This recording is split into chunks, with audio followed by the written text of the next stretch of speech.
I'm sick of living like a peasant. Look at this filth. You want to live better? Fine. Fix this place up. But you are going to work today. Hi, Ole. My name is Robyne Powell. I want to first off say congratulations on the 11 Second Club. I am an animator at Dreamworks. I've been at Dreamworks now for 7.5 years. Before that, I was at Blue Sky for 5 years, but I actually started my career back in 2D. I love the fact that you did a 2D shot. When I first pulled it up, I was like, wow, somebody actually did 2D. I thought that was fantastic. So anyways, so I've worked on various films like Ice Age, Horton Hears, Madagascar, most recently Boss Baby. So kind of an eclectic sort of collection there. Anyways, I am going to be critiquing your assignment, or your submission this week, and I just thought it was fantastic. A really, really nice. I'm sick of living like a peasant. Look at this filth. You want to live better? Fine. Fix this place up. So it's got some really great appeal. Sorry, but you are going to work today. So you've got some really, really great appeal, and I love the lip sync on this main guy here. I thought it was fantastic. He did a great job, and well, on both of them, but yeah, really nice drawings as well, just the way he's sitting in the arms, legs, that sort of thing. So, I'm sick of living like a peasant. Yeah, I love the lip sync in here where it reminds me very much of the old classic Disney movies. So just looking at his mouth in there, I thought that was fantastic. Okay, so let's jump in and let's take a look at some of this stuff. So one of the things I was feeling when he was first turning around was I was taking a look at this arm as far as pushing off. So we see that he plants it down on the tablet on the disc, and then it slides up as he goes around. So it'd be really great because he's using that for his push-off, if we could anchor that and then connect it a little bit more here with the shoulders. So as he brings his hand down, if he plants it here, stops it here, even if he has a little bit of slide, once he pushes off, I think that's fine. But then when he starts to turn, even before he starts to turn, it'd be great to start to feel a little bit more in the shoulder there. And then as he releases it, you can feel that drop as he pushes down. So you feel this just ever so slightly. The other thing, when he's turning around here, you've got this great offset where his head's leading and his body is following afterwards. But then once he gets around to this point here, everything comes to a stop at the same time. So I thought it would be really nice to delay the legs, the hips maybe a little bit, and then maybe have a little bit of overlap. So there's some areas in here, I think, to take it to the next level, to polish things up, would be to add overlap in quite a few areas, or some offsetting, some settling, that sort of thing. So I'll give you an idea of some of the areas I was thinking about. So even as he comes around here, maybe a little bit of drag in the legs. So we feel this come to a settle here. So we just add that extra level of polish. As well as I was thinking too, because you can animate the chair, which you've done, which is awesome. So even as he comes around here, I feel like it bounces and settles back, and that's really nice. So I'd love to see something like that added a little bit more too when we feel things like, even this weight shift here, if it's tilted back ever so slightly and then comes forward, and feel just reinforce that weight that he's leaned back and then he's coming forward. And as well, when he comes through here, so it feels like, because the chair was here, next frame that it moves, it's quite a big move. So maybe we can ease out of that just in a couple frames and then turn it around so I can get an idea here. And I love that the beauty of 2D is it's got this sort of organic kind of, texture to it that you don't get in 3D, because 3D is so super smooth and there's subframes in there and it's super, super polished that, everything's just blends and it's, like I said, super smooth. Whereas I love with 2D, there's like a texture to it when you shoot on 2s that's it's a little, what the word is, like, I say chunkier, but that's a terrible word to use. So I'd say it's just got, more of a, just a texture to it that I really love. So I wouldn't want you to lose that by just adding things on 2s. But I think there's things that you can do here if you were to tweak it that would give it just a little bit more weight, a little bit more ease in, ease out, that kind of thing. So for example, on this, so we can see that it's kind of moving a little bit evenly as we rotate around. So maybe if we eased out of that chair move, that would also delay those hips as they're coming around, and then ease in tighter to that end position. Yeah, such great lip syncing here. And I love how you've got the chest acting with him. So it's connected there with his head.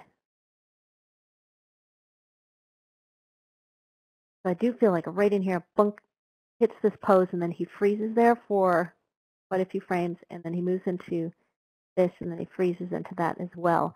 So I think there's some things there what we could do. You've got a slight overshoot in that. Is just maybe add, let's see how many frames we've got here. Right there, 1, 5, 6, 8 frames.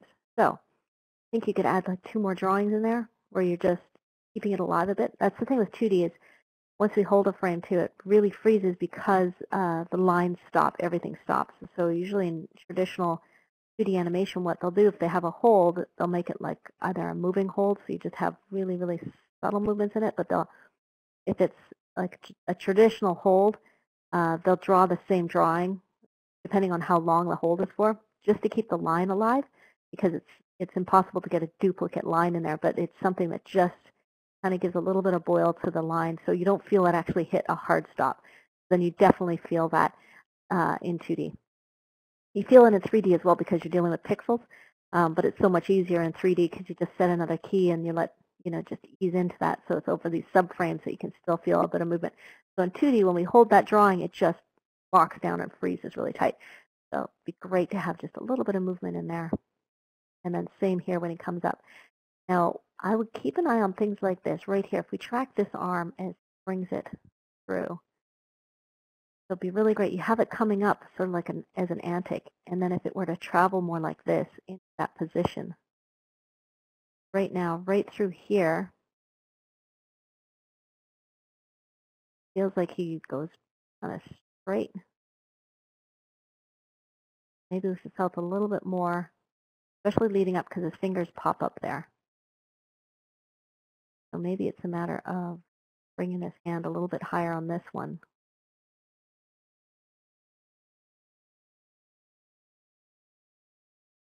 Yeah, because he gets that frame there. I think he can lay these hands, drag those fingers back a little. Try to find a better color. Ah, can't get it all. Hold on. So we have it here. Have our fingers like this. Got this finger drag here, which is great. Drag a little bit under. It's always tricky to try to turn something around here at this point. Drag the fingers up. And then have them just cushion in really tight onto that drop down here. Just so we feel it doesn't feel like it goes in a straight line, but instead it's got a little bit of weight, especially because you have that antic coming up. So maybe scoop down and then come down. It doesn't have to be so exaggerated, but just a little bit of an arc in there.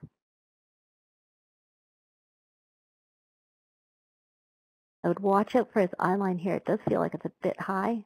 Feels like he's kind of looking like that, especially in that eye on the right eye there. So if his eyes, this is going to be tough because it's really, really tight.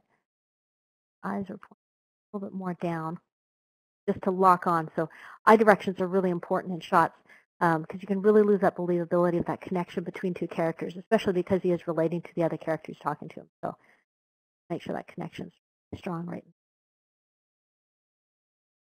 All right, so this fall back here, this reaction, I thought this was really cool. Got this really nice squash right in there, and then he pops up into this. So my only feeling was it felt really slow right in here, and I think it'd be really great to speed that up because you've got some windmilly arms right in here. But right at the beginning, if we watch what's happening, they go quite slow in here, and then he sort of speeds up into it, as well as his body reaction. So it'd be really great to have that reaction of like, ugh, and then you settle into it. So then you slow down. So the beginning of the reaction is a lot faster. Other thing to keep an eye out for, too, is your arcs in here. One of the things with doing a really fast action, you can get away with doing super fast actions, especially with hands, windmilling, with fewer frames if you set it up with a predetermined arc. And you can do that with your fingertips. Well, you should do it with your fingertips and your hands, that sort of thing. But if you have a set arc that looks like, for example, if you have an arm going like this, and you have the fingers dragging back like this, you get the sense that the direction that it's going is this way. And then you can pretty much, snap the hand back onto this side and flipped over, as long as it's still following along that arc. And the eye will connect that the hand was from here to here without having to put these in-between frames in here, because you've determined that arc based on where the curve is on your fingers and your hand and that sort of thing. So you can get away with 3 drawings and create a circle, but you do need to follow an arc. So in that case, as far as that arm coming around here, let's take a look. So if we watch his left arm, that's this arm right over here, over here, and it drops down here, and then it comes up here, and then it hasn't moved as far as screen real estate, hasn't moved that far over, so that means that feels like it moves slow, and then it's here, of course the fingers are up, and then it's over here, and the fingers are over here, and then again, screen space is in the same spot in that place, so it feels like it really stalls right there, and then it starts to go back. So we're getting a bit of this, and then over here, and then it holds a bit, and then it starts to pull back.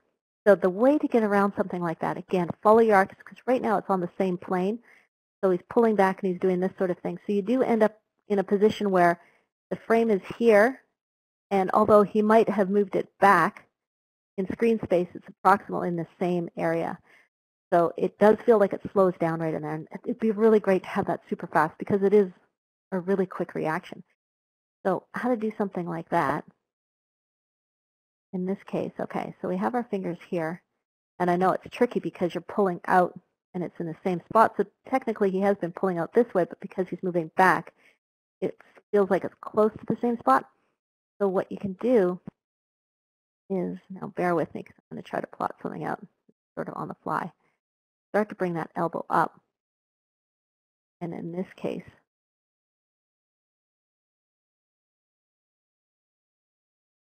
of the thing, draw down like that. And then it can already go back into like a windmill thing off here.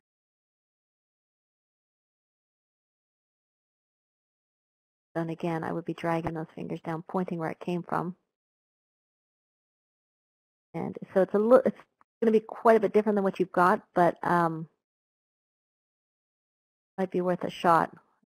Okay, so you'd be up, and then I would have it over. So I kind of try to figure out where my hand would be.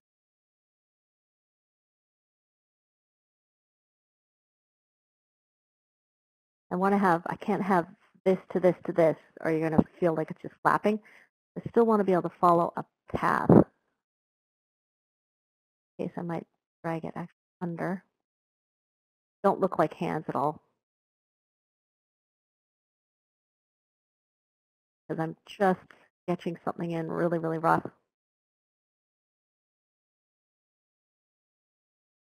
So he's getting a little bit of flappy arms in there, so I would probably have to arc that around a little bit more. In this case, then I would end up with a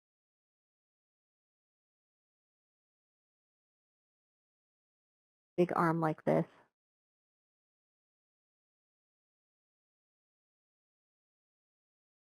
Go backwards. My bad. Hold on here. All right. So anyways, the idea is just to get this faster in here, and you can read a lot as far as pencil. As far as following your arcs, and at this point I would track out something in here like that and sweep my arms once I get into that position. It's kind of tricky too, because you're coming from here and you've got to get essentially into that. So what I would do is, if I had my arm crossed over on his chest like this, I would track something where I would want to get his arm like that. So then I know where to sort of plot my hand. I had my fingers like that, and then my fingers like this, and then my fingers like this, and then I would start to go in that windmill thing, which is this sort of kind of shape. That's essentially the idea. And it's the same thing happening here on this one. We watch. So he holds the chair for a couple frames, and then he pops out here, goes to there. The next one, he doesn't go all that far. Still not that far. Not that far there. And then he makes a big jump here, jump there, big jump there. So we're getting a little bit of sort of random spacing here, just causing it to feel a bit sticky in some areas, and then it hops in some big areas like that. So if we take a look, you can see where we're definitely slowing down here, we're slowing down here, and then a big jump here. And then we slowed down in this area as well, and had a bigger jump here, and then a slow down here. So I would recommend following that arc, because you've got the arc of the curvature in there, but I would plan it out. So if you had the one, back away, okay. If you had one here, and then your hands dragging here, and then I would move that other one here, and then you had one up here, the hand, fingers dragging, maybe one here, fingers dragging still.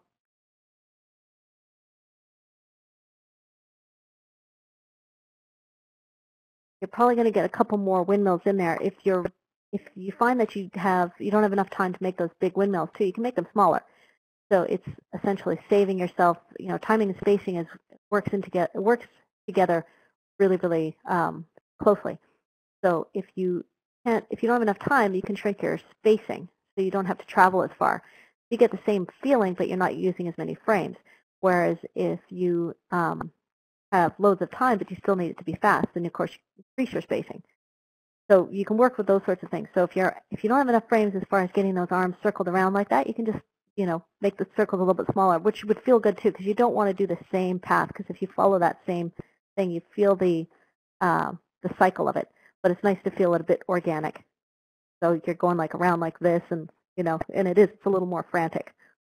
So plan out those sorts of things, and it really adds to it. Okay. So again, right when he lands here, he stops here. And one of the things that I felt was that everything stops at the same time, and we can feel it just clunk. It would be great to overlap a few things and just offset some stuff. And so offsetting, by that I mean don't have everything moving at the same time, same rate, or stopping at the same time, same speed, that kind of thing. So delay some, or have some just settling in a little bit more, or something like that, just to give it a little bit more of an organic feel. We don't feel like things just freeze up at the end. Okay. I think great expressions on the guy too. I love stuff like that. Head turn here where he had like that as he goes up. Really, really nice. Okay, just now to talk about the second guy. Lots of energy in him. I love that. I thought that was fantastic. Some of the stuff that might be nice to do is, so you've got the eyes blinking here, is to have a little bit of cushion there, a little bit of reinforcement with the brows.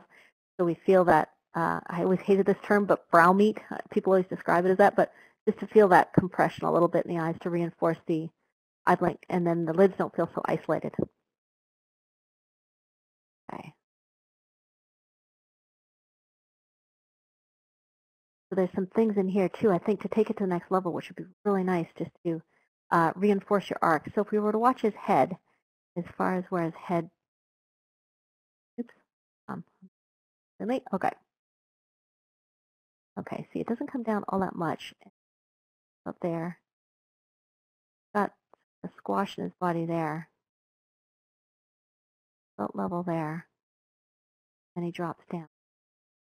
Comes down. So what would be nice, I would think, right in here, what I might do, right here where he's doing this antic with his mouth, is maybe to feel that come up just a little bit. So we feel his head come up just ever so slightly, even, in his chest and his body. giving that antic before he drops down into this. And then when he's going to plant this foot, right now it feels like he goes down, then he goes straight across, and then he goes down into that dip. Nice is maybe to go like this, and then down into that dip. So a small dip just in here where he's transferring over to this position here, just to feel a little bit of compression. Really subtle, but following that arc. Because when you feel that silhouette of the top of his head kind of dip down, then sort of level off and whatnot, we do feel that little bit chunkiness. Excuse me. But if you have a slight dip in there, just an arc, it would add some weight to it.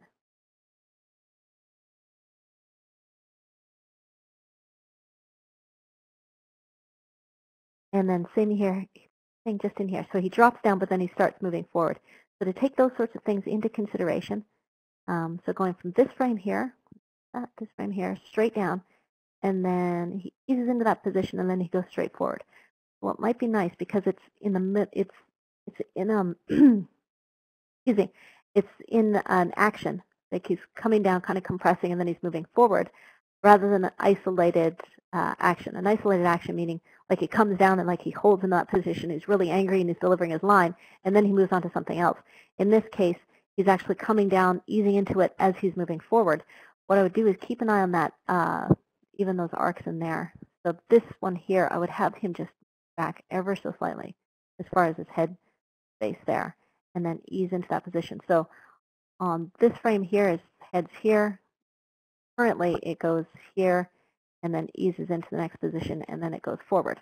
So what I'm suggesting is to have his original head here, have this one just slightly back, then this one easing in, and then this one. So we feel that sense of arc going through here. And still compressed up, but then he's moving forward. Right in that. And whenever you want to accent a line, like Better? on that better, right here, it feels like because he's lunging forward as well. If you have an opportunity to reinforce that with just a slight eye flare, open up those eyes. Like maybe it might not necessarily be better, but I've seen it in a couple areas here where you have like a really nice accent on something. Yeah, like right in here, especially. Talk about that one. You've got this excellent, like really dynamic stretch pose in here. What'd be awesome is just reinforce that, really flare up the eyes on that pose, and then settle into. Don't pop them for one frame and then one frame down. I would have them come open and then ease in really tight into your next pose. So you're reinforcing what you're doing with the body, getting that secondary action like with the face. So everything's all in line. Everything's supporting the action that you're doing.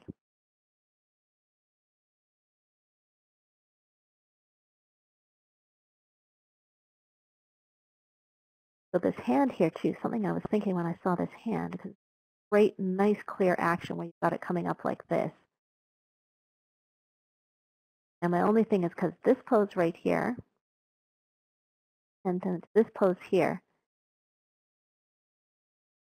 Demonstrate with you.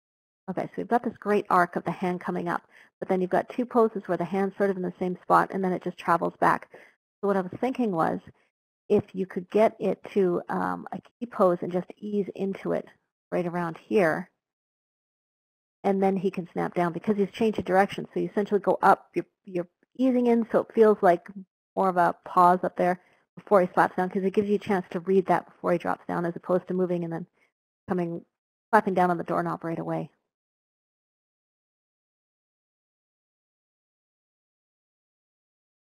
And then, yeah, for something like this one, too, when he comes in, which is awesome. So he's got this great dynamic pose as he's coming in. Now you could try stretching his face right now because his mouth is clenched, though. But it'd be great on this one to just stretch this so you feel you've only got it. We do have it on for 2 frames. If you have a frame in there on one frame, you could put in like a really crazy stretch and then just snap it into this pose that you've got where he's slammed in there. So you would be stretching like the face, the eyeballs would be like this. Brows are like stretched up like this. This horrible drawing, by the way. But you'd be stretching the nose. What's going on? Kind of thing. Oh, that's such a terrible face. Okay. And yeah, stretching that body really, really tight on the toes kind of thing. I love how you've got the arms, so you're offsetting the arm action, slamming down. But essentially just stretching the face and stretching the body, and then going really tight into your pose. Yeah, your pose when he comes up right in there. And so same thing here with him. If we just feel that arm just plunks and then stops dead. So maybe just tight ease in, because you've got the frames to do it. So we're just adding in an extra pose. And then just keep an eye as well on his eye line. Feels like that character's over here, but his eye line's kind of over on right here. So you're going to have to adjust that a little bit just to really feel that connection between the two. Really nice point too, this snappy point. Walk off. So that is fantastic. I thought you did a great job on that. So those are my suggestions for you. And yeah, just keep going on that because it's an excellent piece of work. So congratulations again. Talk to you later. Bye-bye.